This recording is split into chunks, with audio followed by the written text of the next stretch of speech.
Hospitality Meets is brought to you by RotaCloud, the simple workforce management software for hospitality teams. RotaCloud lets you create and share rotas, record attendance, and manage your team's annual leave, all in less time than it takes to make a brew.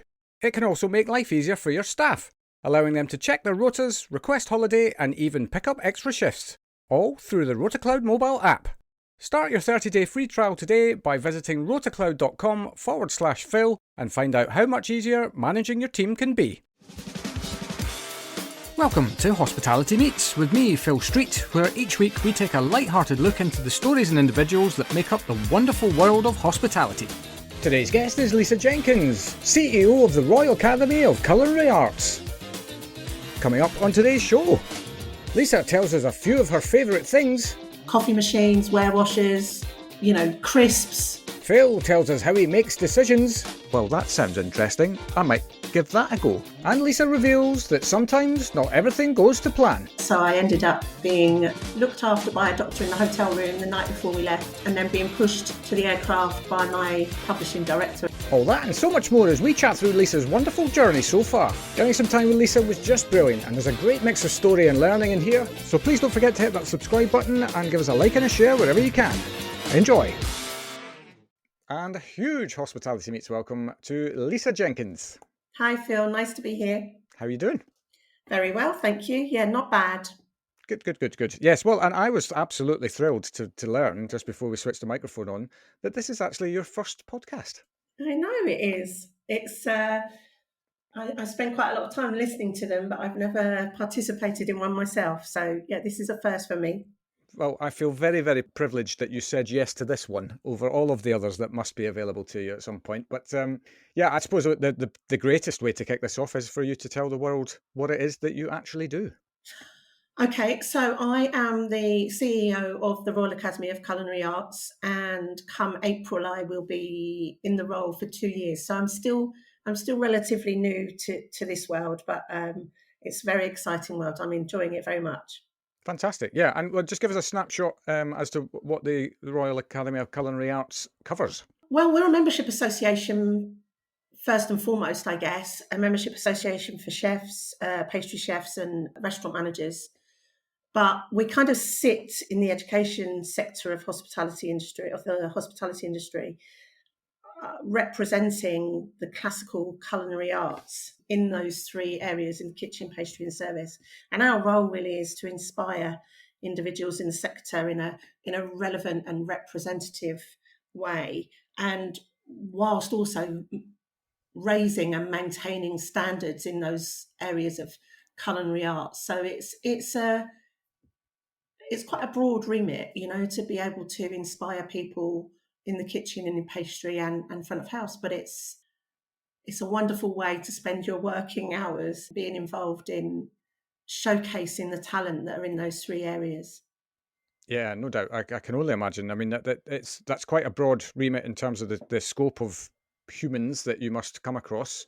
And within that, especially in the last sort of 10 to 20 years, the level of talent and skill has just gone through the roof.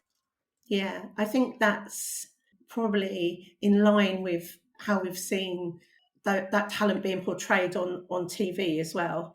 I think it's been encouraged by, some of the shows that we all watch on TV, the likes of Great British Menu and MasterChef, etc. There's certainly a lot of talent in the industry, but we're fortunate at the Royal Academy of Culinary Arts, which we call RACA. We call it RACA for short. It's definitely easier to say. It's definitely easier to say. We have our annual awards of excellence, which are aimed at people, kind of from 20 to 30, 20 to 26, and we see a lot of talent coming through that route. But then we also have our Master of Culinary Arts at the other end, which only happen every 4 years, where we're seeing people at the top of their game entering that competition, and the likes of Spencer Metzger, George Blogg, etc., just on the kitchen side, who are, we're also seeing on TV. So it's nice to see that we're mirroring the talent that's being promoted in the media in our competition. So that's really exciting for us. Yeah, no doubt. But well, as you mentioned as well, you've only been in the role for 2 years. Yeah. So there's a whole career to talk about before we got there. We'll come back to RACA, as I will Okay. call it now, because I can't get that out without making a tongue twister. Yeah, take us all the way back. Just how did you get off on your career? What was your start? Well, I was involved in hospitality from a young age because my parents were publicans, so they were publican managers. So from a young age, probably 9 or 10, I was put to work in the kitchen washing up dishes. My mum was a cook. My dad tended to manage the bar area, although my mum was behind the bar often as well. So I knew hospitality from a young age. We spent many Christmases in the pubs that they looked after. So was always in this kind of hospitable environment, if you like. Finished school, went straight out to work, I worked for a toy company for a little while, Tomy UK. Okay, And yeah, then I ended up working for Reed Business Information, which is a publishing company owned by Reed Elsevier. And my longest stints there were with a magazine called Flight International. And then soon after that, I ended up working for Caterer and Hotel Keeper, as it was then, which later changed to the Caterer. And I worked with Caterer for about 10 years in events. I managed the Acorn Scholarship, which was a adjunct, if you like, to the Acorn Awards, which have been going for a long time with the Caterer. And then I took a little trip outside of publishing to go and work with Malmaison and Hotel de Van for 4 years. I worked alongside Robert Cook and Sean Wheeler at Hotel de Van, and we were involved in a lot of the openings in that real growth period of Malmaison and Hotel de Van. And then I came back to Caterer and retrained as a journalist, and then spent 7 years writing for the magazine, initially on products and suppliers, which took me all around the world to trade shows and various supplier trips, and ended my career with Caterer as managing editor.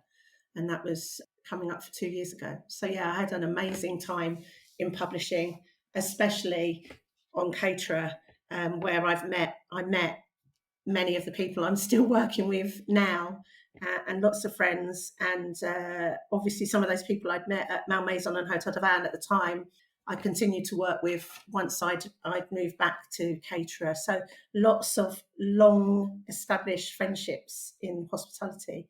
yeah, So no doubt. I've kind of gone full circle, really. I've kind of come back to being in a role that allows me to promote everything about hospitality, which is kind of what I was doing on the Caterer as a journalist. So I feel very lucky to have landed this role that I'm in now, because it's all about positivity and inspiration and rewarding people that are doing well in their jobs. So yeah, very lucky. Yeah. I've had a fantastic career. Oh, brilliant, brilliant. Is there anything better than kind of, being involved in something positive? Like, there's enough negativity out there, right? So Yeah, let's I mean, get on with the positivity.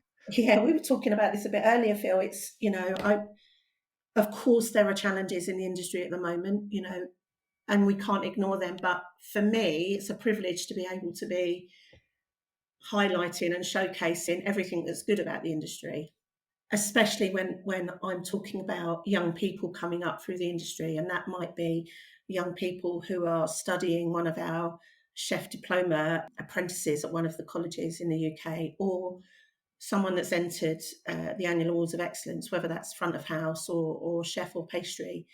Because if we talk in a positive way about what these young people are doing, then surely that just inspires other young people to come through.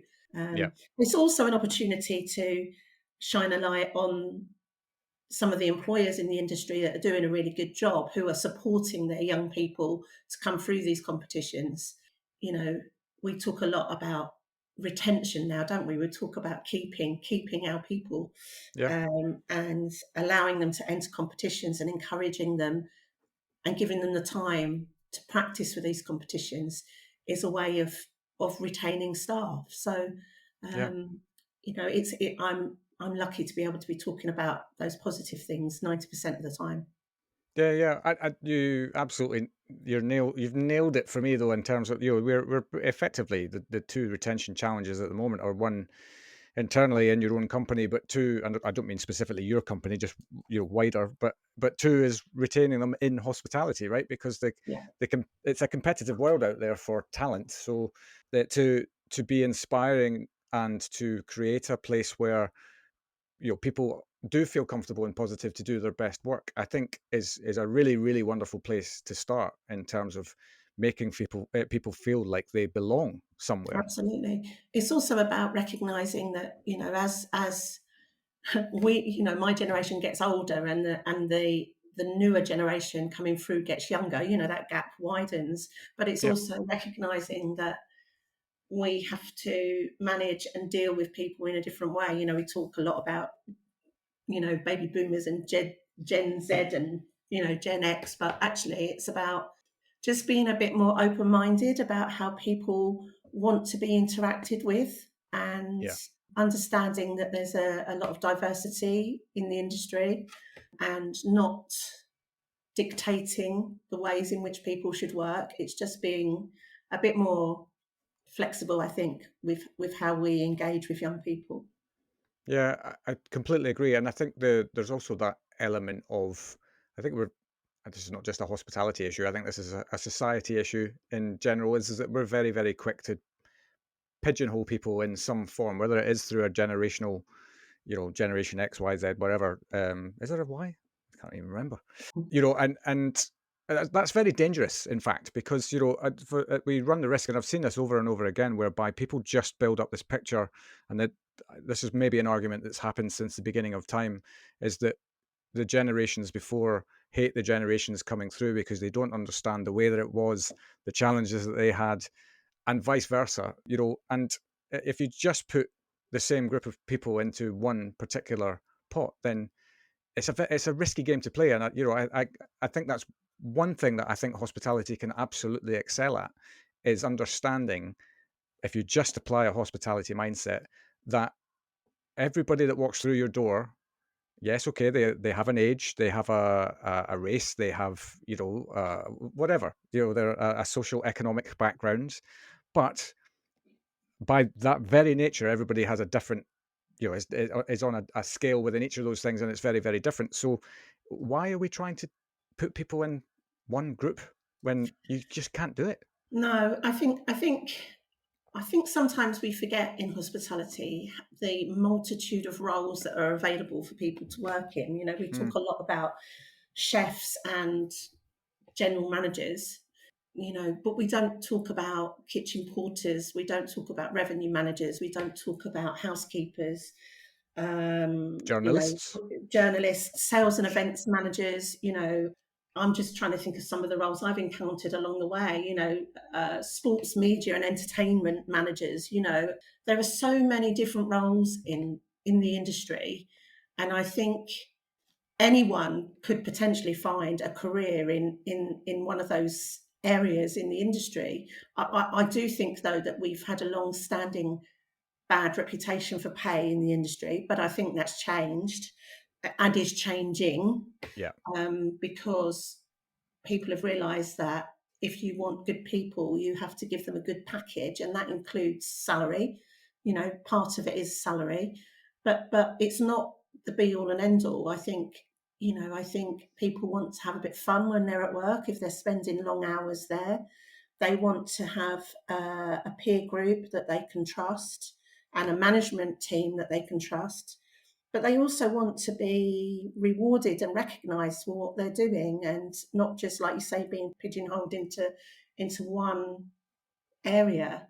There's a lot of opportunity in this industry, mm. and I think we need to talk about that more. All of us collectively need to talk about the different roles that you can have in the industry, and sidestepping into roles. Just like I have. I've moved around, but still stayed in the industry. So there's lots of opportunity.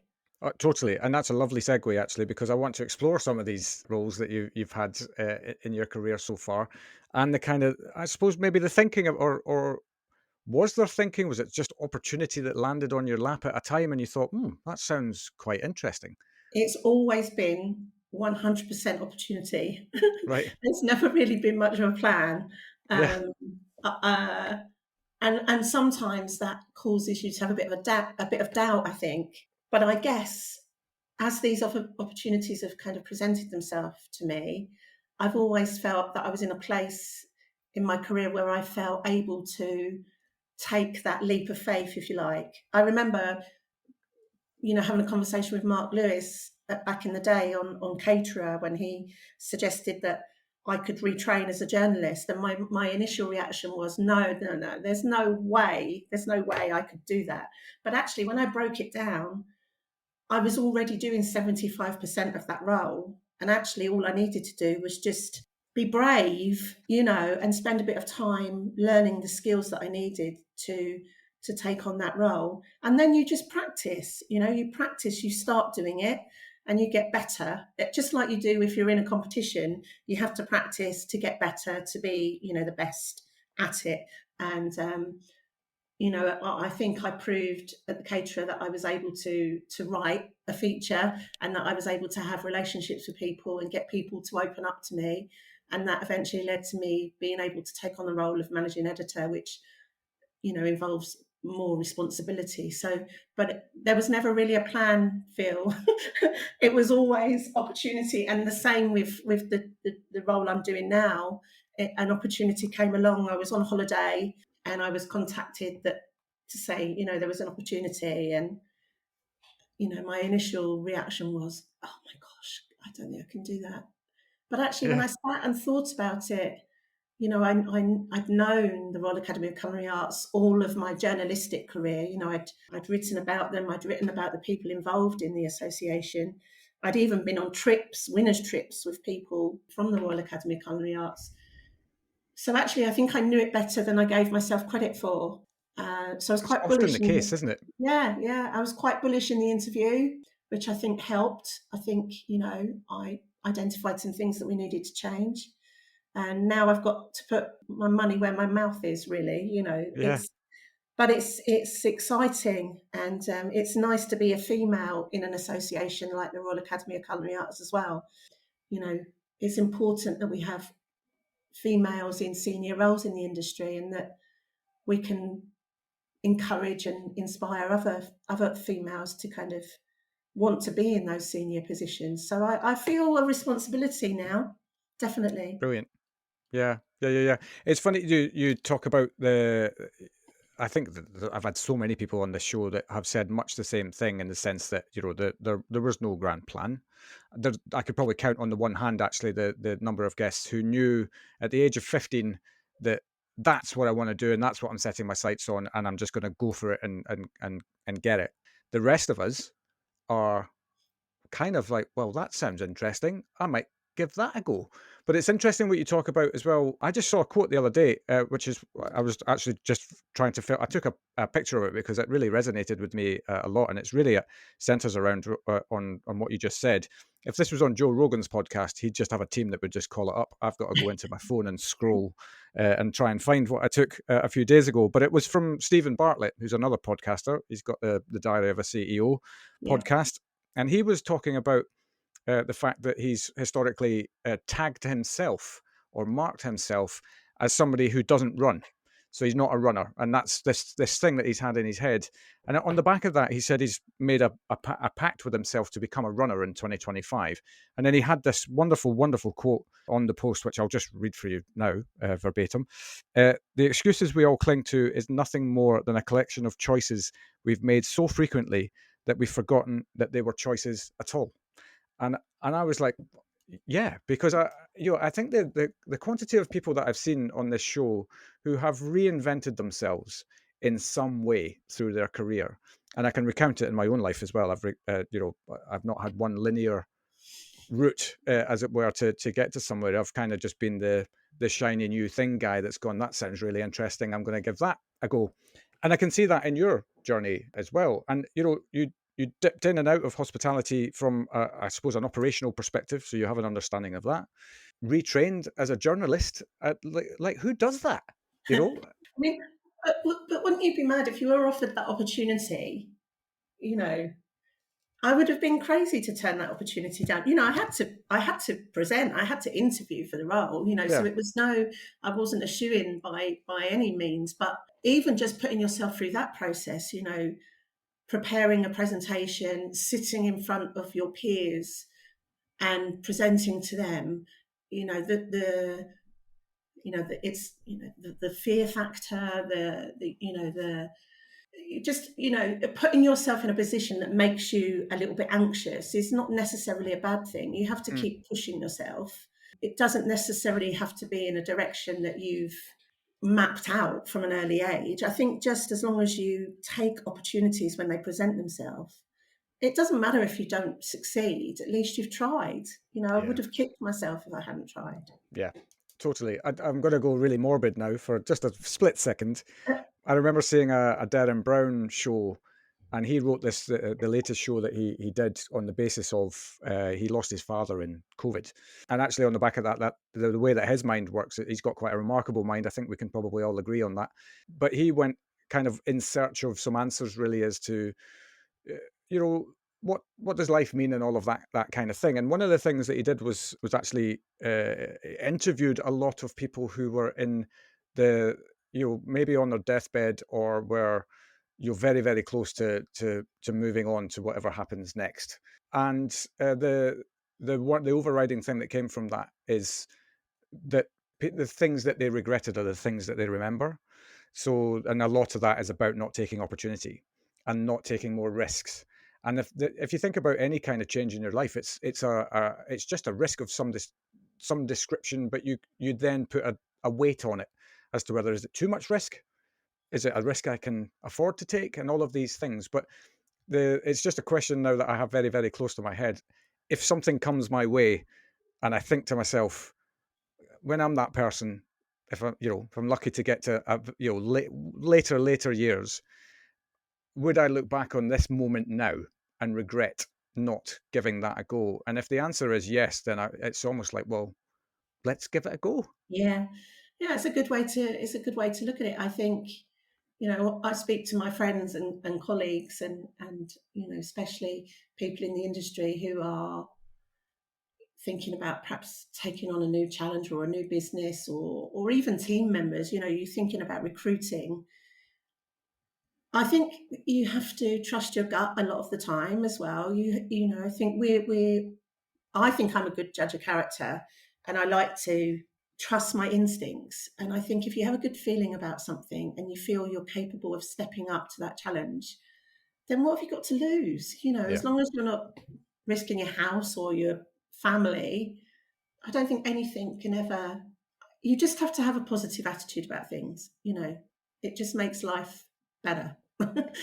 Yeah. We all work very, very hard. But I do appreciate that I'm in a fairly fortunate position to be working with, some of the greats of the industry, and to be able to kind of share that information with our members and more people on social media, of course, because social media means we're sharing with many, many more millions of people. But I'd rather be positive. I'd rather be spreading that positive message than forever being kind of doom and gloom. Definitely. Yeah. Whilst being respectful to the Yeah, fact that, of of course. course, there's always going to be challenge. Yeah, absolutely. It's just a question of how big or small that challenge is. Yeah. Yeah, absolutely. God, we've gone all philosophical on this one, haven't we? Is that a rabbit hole? Is that what we've been down a rabbit Maybe, hole? Yeah. maybe. There's a couple of, I want to kind of take you back a little bit in your journey. You mentioned Flight International. Yeah. Just give us a kind of overview of what that was and what you were doing there in a bit more depth.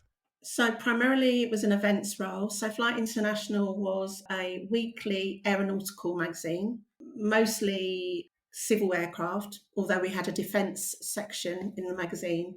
But and I was an events manager back then. From an events perspective, it was, managing the office, managing the journalistic side of the office, and then organising lots of events, awards, which took me all over the world, to all of the air shows, all of the major air shows. So Farnborough Air Show, Singapore Air Show, Paris Air Show, Dubai, Berlin, organising our presence at those air shows, because Flight was kind of the number one magazine in that sector, just as Caterer was in hospitality. So I was fortunate. I hadn't travelled much up to that point, but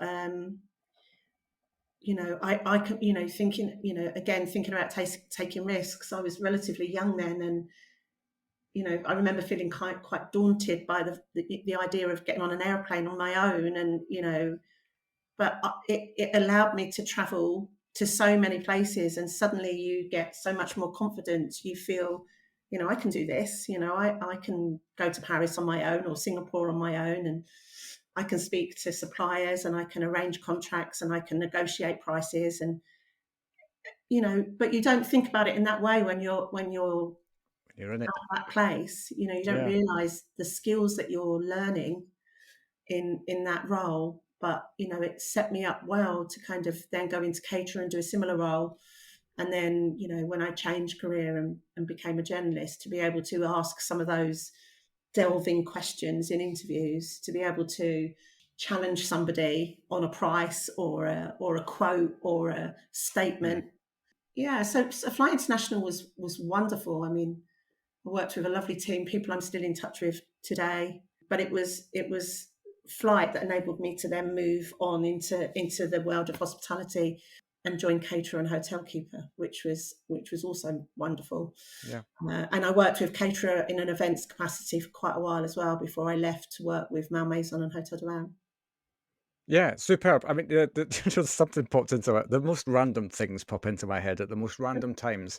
And when you were reeling off the air shows, I was thinking to myself, God, whoever it is that's at Farnborough needs, the cap tipping to them in terms of how they've managed to brand themselves alongside the likes of Dubai, Yeah, Singapore, Paris, and Farnborough. No yeah. disrespect to Farnborough, of course, No. but that's quite remarkable, I might be wrong here, but I think Farnborough and the Paris Air Show are the two longest running air shows. right? I think Paris might just pit Farnborough, but Farnborough was a big deal. The aircraft came in from all over the world, and it was a big, big show. The Farnborough Air Show was incredible back in the day. It was some amazing exhibitions. Flying exhibitions. It was incredible. Seeing the new aircraft coming in and being able to walk actually be in the aircraft with no seats. Just as a shell of an aircraft.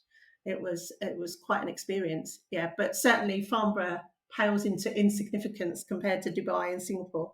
Yeah, indeed. And well, as we're talking about Singapore as Mm. well, there was something that I had made a note of from your time once upon a time coming back from the Singapore Air Show in a wheelchair. I Um, did. yeah, so there's a story here, it sounds like. It was because I worked too hard, Phil. Right. We had a chalet at the Singapore Air Show. It was hot, obviously, and being in a chalet and receiving all of the guests and the kind of day-to-day function of managing that chalet, hospitality chalet, Mm. was an interesting one. But we also had a big awards in Singapore, and in fact we did it at Raffles in Singapore. It was very glamorous. And it was just a case of being on my feet for too many hours in the day. And I ended up with shin splints at the end of the week out in Singapore, All right. which meant I couldn't put any weight on my feet or legs. So I ended up being looked after by a doctor in the hotel room the night before we left, and then being pushed to the aircraft by my publishing director at the time, which everyone thought was hilarious. And there is some photographic evidence somewhere, I think. It did allow me to get a business class flight home, though, so that was the So nice side of it. is that a hack? Have we got a hack now for real? Oh, Yeah, sorry, I've got shin splints. You're going to have to give me a first class seat. yeah, exactly. I might try it again. Yeah, yeah. I suppose it highlights, if nothing else, your dedication to the role. Yeah, You were willing to put yourself through that. yeah. I think just like people in hospitality, I think you've got to, there are times when you've just got to get the job done, aren't there? Yeah, And I think the heat just exacerbated that length of time I was on my feet. But yeah, it was a memorable flight back, that's for sure. yeah, 5-star hospitality means having the right people in the right place at the right time, and that's exactly where RotaCloud can help. RotaCloud is the online platform that makes planning rotas, recording attendance, and managing annual leave easy. Its simple, drag-and-drop interface lets you create and share rotas with your team in minutes, while our built-in budgeting tools mean you'll know exactly how much you're spending on staffing before sending the rota out. RotaCloud also makes life easier for your staff, allowing them to check their rotas, request time off, and pick up extra shifts, all through the RotaCloud mobile app. Start your 30-day free trial today by visiting rotacloud.com/Phil and find out how much easier managing your team can be. Yeah, absolutely. But I mean, it sounds like a really cool role. I mean, the sorts of events that you'd have been putting on are pretty high profile in the world of Yeah, aviation, I would have thought. they were. Yeah, I mean the likes of Bombardier and Lockheed and all of the big commercial aircraft people were there in the room. We put on some spectacular awards with dancing dragons and fireworks, and it was an amazing time in the day when I guess money was less of an issue. Spending money on events was less of an issue.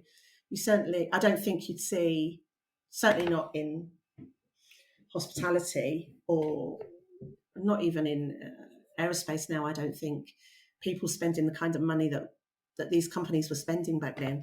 But as the number one magazine in that sector, there was an expectation for us to put on a show, and it was amazing to be the kind of organizer of that. It was big. It was a lot of fun. It was a lot of fun. Yeah, A lot of travel. yeah. Yeah. And then you moved into the caterer and were doing much the same type of role, but within the Yeah, hospitality so a space. similar role, administration, events, office management, just kind of expanding my skills base, just taking on more responsibility, I guess. Working alongside a friend of mine, Lisa, who we tended to kind of follow each other around the company. We worked together a couple of times. So we kind of just took on the responsibility of managing the caterer team, I guess. And that's when I suppose I first started to dabble a little bit in writing. There was always opportunities to do little columns on caterer, and Mark Lewis, who I worked with, and Amanda Rafia, who I worked with on caterer. They were both great managers. They allowed you the freedom to kind of explore other areas that might give you some kind of reward in another way, other than a salary reward, if you like. If you expressed an interest in something, they were quite flexible to allow you to kind of do these things. So I guess I like to treat people like that now. I've always had managers that have allowed me to kind of have the freedom to learn new things, and I think that's important. I think you have to give people the autonomy to make their own mistakes as well, because we all make mistakes, and we learn by our mistakes, don't we? So I'd like to think that that's how I manage people now. Yeah, I mean, I think if you are doing that, like anybody who's listening to that, I think it's just, again, for me, this is another one of those situations where you put yourself in the shoes of the person, right? And if you like being managed in that way, then the chances are there's going to be other people who like being managed in that way. Yeah. It's probably a very rare soul that likes to be managed by just being shouted and screamed at for Yeah. 90% of the day. Yeah, I think so. I mean, it's not. It doesn't suit everybody, does it? Some people like to have a very rigid kind of structure, but it goes back, doesn't it, to what we were saying earlier about understanding people's requirements, and having conversations with people that you're working with. You can't just dictate. You have to understand where they're coming from. I know time is precious, especially in hospitality, but just grabbing 5 minutes to have a coffee with someone and just sit and listen is very important. Absolutely. Got a conversation is where all great progress Yeah. happens, as says the podcaster, but there we are. Mhm. Might be a little bit biased, but was it in your events role that you had the supplier trips, or was that more as you got into the journalism? No, the supplier trips really came about when I was products and suppliers editor for the caterer. Right. And the caterer really was all about writing about operators. It was written for other operators to understand what was going on in the industry. The supplier section was all about the suppliers, what they were delivering to the operators, if you like. So the likes of the Marriotts or the Malmaisons or the independent restaurants or the Ritz or wherever it might have been. So I was writing about ingredients, coffee machines, warewashers, crisps, I mean, the whole Right. range of products and products going into hospitality. I wrote a lot of the product features, so I might have been writing about hot chocolate one week, and the week after I might have been writing about thermomixes or Paco jets, or a dishwasher or a fridge freezer. So, it was everything that's involved in the kitchens or the bathrooms or the kind of public areas in hotels. So it was fascinating. Mm. And I learned a lot in a very short space of time. I particularly liked writing about chocolate. I went to quite a lot of the World Chocolate Really? Masters. Yeah, I loved writing about chocolate. Yeah, well, I wonder why. I liked writing about coffee. I learned a lot about coffee. I went to Ghana to understand about chocolate. I went to Canada to understand about maple syrup. I was often in Europe to equipment manufacturers. I mean, I went to so many places. It was an incredible job. I learned so much, Mm. and actually, what it allowed me, what I've kept from that time are all of those relationships I made with those suppliers, some of whom I'm working with now as the CEO of RACA, which Right. is wonderful. Yeah. Um, the role was twofold in that obviously a lot of the suppliers were also our advertisers on the Caterer magazine. So, you know, as well as writing about these manufacturers and suppliers and producers, there was a commercial element to the role as well. So it was fascinating. I loved it. And then I spent the last 2.5, nearly 3 years as managing editor. So that then took me into kind of managing some of the events that the Caterer did, like the Acorn Awards, the People Summit, Best Places to Work. So always working in a kind of people-led environment, talking about people, promoting people, showcasing their skills, really kind of, I guess, trying to showcase some of those roles we were talking about earlier, Phil, as well. I launched the Kitchen Porter of the Year Awards in association with Winterhalter. Brilliant. Yeah. And that was it, which is still going to this day. And that was fantastic for us to launch together, because we were able to profile these people in the kitchen that are kind of the backbone of any operation. So that was fantastic. The Acorn Awards were amazing. Managing the Acorn Awards and profiling 30 young, kind of middle managers, I'd say, the Acorn Awards, profiling those people to the industry and kind of telling everybody what these people had achieved in order to give them inspiration to continue in their careers, or ideas for careers in the industry. So I also launched a column on Caterer called Pathways, which was about weeding out people that were in different careers in hospitality, and we would do a Q&A with them. So that enabled us to talk to people who were in roles that didn't get talked about very often. So revenue managers, I mentioned earlier about sports, entertainment and music, the people that look after the VIPs coming into the hotels, sommeliers, a lot of those roles that we don't really showcase in industry, but are very interesting. So that was a good column for me to launch in Caterer. That was really interesting. Yeah, it sounds like it. There's a lot of really cool stuff there, but the underpinning message for me there was the power of relationships, right? I mean, just how important they are for your own success, but also just the general success of the industry, that your little pocket of the industry or whatever. You can't get anywhere on your own, right?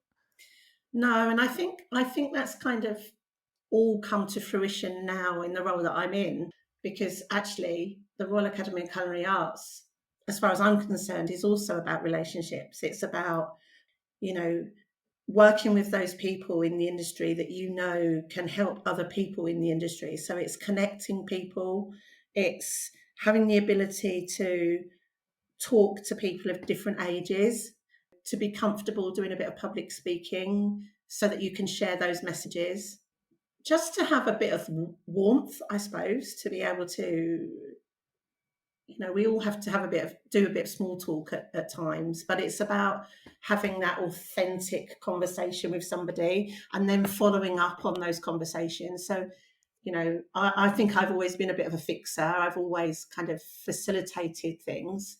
and I really enjoy being able to support people. So, and I think that's kind of what our role is as the Royal Academy of Culinary Arts. It's about showcasing the skills in the industry, but it's also being able to perhaps place somebody with a mentor or give someone a mentee, or if someone comes to me and they're looking for a new job, I might be able to, help them think about where they might want to go next. It's just about having those contacts, isn't it? And those relationships, from the day I started at Flight, really, and then through Caterer and Malmaison and Hotel de Van, all of those contacts that I've made along the way. You never know when one of those contacts is going to come in useful, not for me, but for somebody else potentially. Yeah. Totally. I couldn't agree more. You mentioned Hotel de Van, Malmaison.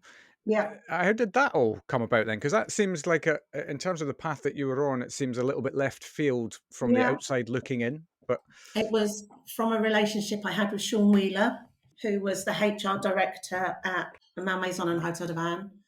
And I knew Sean from supporting the Acorn Scholarship. And the Acorn Scholarship was a kind of splinter group from the Acorn Awards. So previous winners of Caterer's Acorn Awards set up a group called the Acorn Club, and they would do networking lunches, and we launched a scholarship which was funded via fundraising from people that had won Acorn Awards. And I managed the Acorn Scholarship for, about 10 years. And initially I managed it because I worked on Caterer, and they kind of gave me to them as a voluntary support. So I just got to know Sean very well. Holly Addison and Brian Turner was a supporter of the Acorn Scholarship. So I knew Sean very well through the Acorn Awards. He was a winner of the Acorn Awards back in, early on. Sean was a winner of the Acorn Awards. And so Sean came to me. Again, it's opportunity, isn't it? And it was just an opportunity for me to have some, I guess, on the ground understanding of hotel openings and how the different departments worked in a hotel. And we would kind of go in and support the opening teams at the hotels. I also ran awards for Malmaison and Hotel de Van. We used to have internal awards called the Corkers. And nice. I ran the awards. So they were internal awards for the staff. We did, incentive trips and things like that. So I got to know the kind of operational side of hotels, which has stood me in good stead when I then went back to Caterer and became a journalist. So it was 4 years well spent. And those relationships I formed at Malmaison are still relationships that I have today. And they're still relationships that will continue to, benefit me and the Royal Academy of Culinary Arts as I continue in this new career. So there's nothing that's ever been a waste of time. It's always just continued. yeah, no, totally. And once again, highlighting the relationship thing with Sean, right? I mean, without your relationship with Sean, you don't go off and do that role. And it's just, I really, really love your career to this point. I love it, what you're doing as well now, by the way.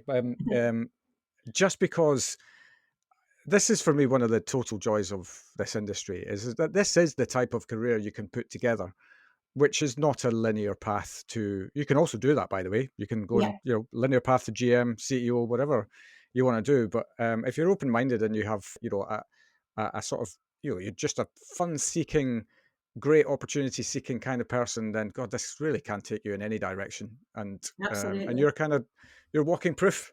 Yeah, I am. I definitely am. And sometimes we all suffer from this kind of imposter syndrome, don't we, Phil? I'm sure you've spoken to lots of people on your podcasts about it, and it's still kind of out there now. We all allude to it, but I think the longer you spend in your career, you realise that you've got skills that you can call on for most situations. You've just got to trust yourself and. Look, I'm sure I'm going to make mistakes in this new role. I'm sure there's lots of learning. Well, there is. I know there's been a lot of learning for me. It's been quite a steep learning curve the first kind of 18 months. But I think if you throw yourself into something, but also be willing to ask people to help you, don't ever not ask people to help. I think we all need help from time to time. But for me, what's been exciting about my new role is that I'm learning new things, and that's exciting in itself. Yes, there are days when I think, oh my God, this is just crazy. You know, there's so much to do. Yeah. But all the time you're challenging yourself and you're not bored in a job. I think that's a good thing. You know, I'd Totally. hate Yeah. to do a job where I'm just coasting. That's not me. Yeah. That's Yeah. definitely not me. I think there's probably a deep rooted belief out there from a huge swathe of society that, you know, once you make it into a CEO role, that you have all the answers and that you know everything, right? And I think taking a level of humility into any leadership role is just I just think it serves you so well. Like, I mean, the minute that you think that you know it all, I think is the beginning of the end, is it not? I agree. I agree. And actually, I've always been the kind of person that likes to make decisions as a team. You know, that's how I like to be managed when Yeah. I was younger. And I hope that I'm giving the people that I work with now the opportunity to express themselves and have their own voice. There are times when you have to make the decisions, of course, and you have the responsibility, and ultimately, you know, it rests on your shoulders. But I think I think I consider myself the kind of manager that will allow other people to have an opinion. I would have hated to have been managed, to be micromanaged myself. So I hope that's how I hope that's how my team members see me. You never know, Yeah. do you? Should we get one of Um, them on? no, let's Well, not. that's the- Let's not. Mm-mm. Yeah, I mean, some of the people I'm working with, you know, Daniel, who's the general manager at the office, kind of general manager, has been with the Royal Academy of Culinary Arts for a lot longer than I have. And by its very nature, you know, the academy is run by, you know, not run by, but it's got some committees, you know, and there's people that have been involved with the Royal Academy of Culinary Arts. John Williams, for instance, you know, at the Ritz, he's been involved with the Royal Academy of Culinary Arts for more than 20 years. You know, he's our president now. But it's for me, certainly what I've experienced since I joined is that I have the autonomy to make the decisions alongside the trustees. And now that Adam Byer is our chair of the Royal Academy, Adam and I are working very well together. And you know, I think to run an association like RACA, that by its very nature is influenced by its members, you have to be able to manage it in a way that allows other people to have an opinion. Mhm. You know, you just couldn't manage it in a dictatorial way. It doesn't. Yeah. It's not set up to be managed in that way. Yeah, absolutely. I want to, if you'll permit me, we can edit it out if you don't want to do this. But on the form that I send out, there's a question I ask: what's the best question that you've ever been asked at an interview? And this is pretty relevant because this is I would imagine this was a job interview question you were asked in the job interview for this job that you're in now, which is, if you were the CEO of RACA, what would you change? Yeah, I was asked that question. I was sat at a table with three of the trustees, and as I said earlier, I was quite bullish in that interview. So I told them exactly what I would change. I told them that it needed modernising. I told them that it wasn't particularly representative of the industry, and I told them that the diversity wasn't great. And all of those things were true. And I think we've started to change that landscape a little bit. We're certainly much more relevant than I think we were 18 months ago. And by relevant, I mean bringing in a younger membership quota. You know, I've made it my kind of mission over the last 18 months or so to just kind of bring in a younger level of academician members, and academician members are our individual members. But we've also kind of stretched our associate membership as well, and that's the suppliers that was talking about earlier. You know, there's some incredible suppliers and manufacturers and producers supporting the hospitality industry in the UK. So it's, you know, it's talking to some of those people I used to work with on the Caterer magazine. But I also did a lot of succession planning with John Williams and Brian Turner, a lot of strategizing, you know, bringing people in that were involved in the academy and having conversations around strategy. MJ Flanagan came and joined us at a strategy day, and we did some work around what RACA should look like in the future. We're 45 years old this year. So, of course, there's a lot of history, there's a lot of tradition, there's a lot of heritage, So we don't want to lose any of that. We don't want to lose any of that heritage. But at the same time, we have to be attracting a younger membership. We Yeah. also have to be representative of females in the industry. We have to be thinking about diversity, and we have to kind of be reflecting the diversity that's in the industry. So trying to just change the optics a little bit. As I said, Adam Byte came in as our new chairperson in May last year. Adam's, massive on social media. He does these incredible masterclasses on social media. He's a really approachable chef. That's helped. We've taken on board a PR and marketing company, which we hadn't really done before as RACA, not in a permanent way. That's made a difference. We've taken on some new members of staff. We're a tiny team. There's only 4 of us on RACA, and there's only 2 people on a doctor school. So a tiny team. A doctor school is a charity and RACA is not for profit. So, we're trying to do everything on a bit of a shoestring. But one of my proudest moments last year was getting funding to launch our college community programme. So funding from the Savoy Educational Trust to launch a programme which is purely about the Royal Academy of Culinary Arts connecting to more further education colleges. We work with 4 now. We work with Bournemouth and Poole for 35 years. They are the providers of the specialised chef programme. We also work with Westminster Kingsway, Liverpool City and UCB. But this college community programme will see us connect to 35 further education colleges over the next 3 years. So for me, that's been one of my kind of biggest successes to date, getting the money to fund that programme. And just yesterday, I was out with the Colchester Institute, who were one of the first 5 colleges that we've started to work with. And we brought 30 odd students into London and sent them off to various businesses across London. And I sat down to lunch with about 30 of them yesterday, just talking about their aspirations and some of the challenges in the industry. Some of them, these were second year students, and it was just fascinating hearing reasons why they may or may not continue to do their 3rd year in hospitality.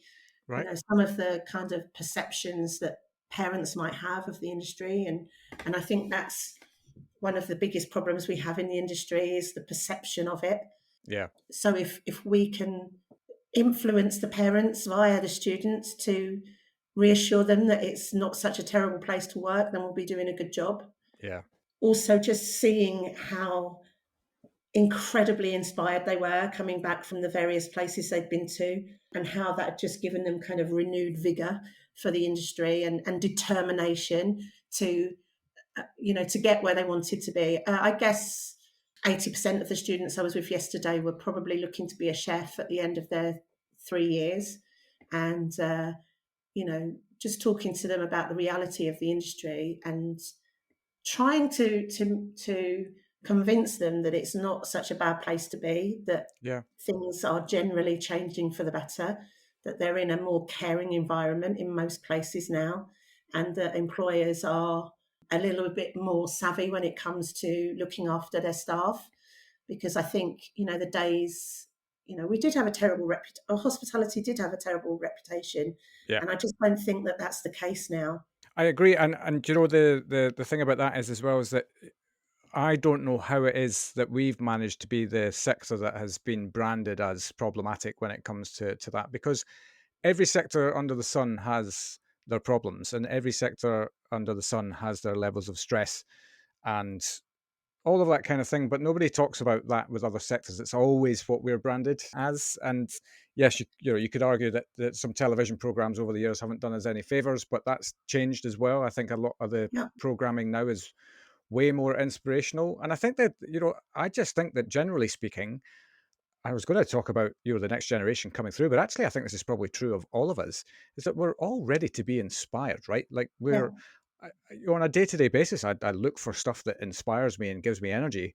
So let's focus on that, because there's so much of it going on. There's so much good work going on. Yeah. And if the mainstream press want to be the ones that focus on the negative stuff that happens, let them do their thing, but we just have to be united behind the real message of this industry, which is, it can, I mean, God, I still maintain to this day it's the greatest industry on earth for so many, many reasons, which I've spoken about and bored people to death with on this show already.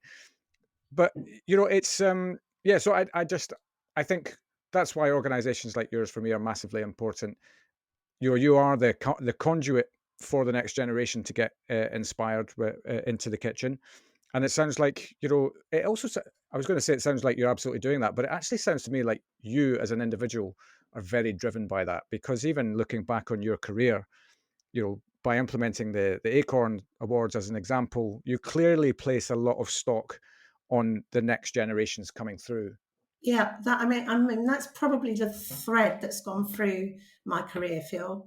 And it's only now that I'm older that I kind of see that. I've always had a passion for helping people. That inspires me. So helping other people inspires me. I've always wanted to see young people progress through their careers. And, yesterday was just one example of being able to play a tiny part in potentially influencing and steering someone's career.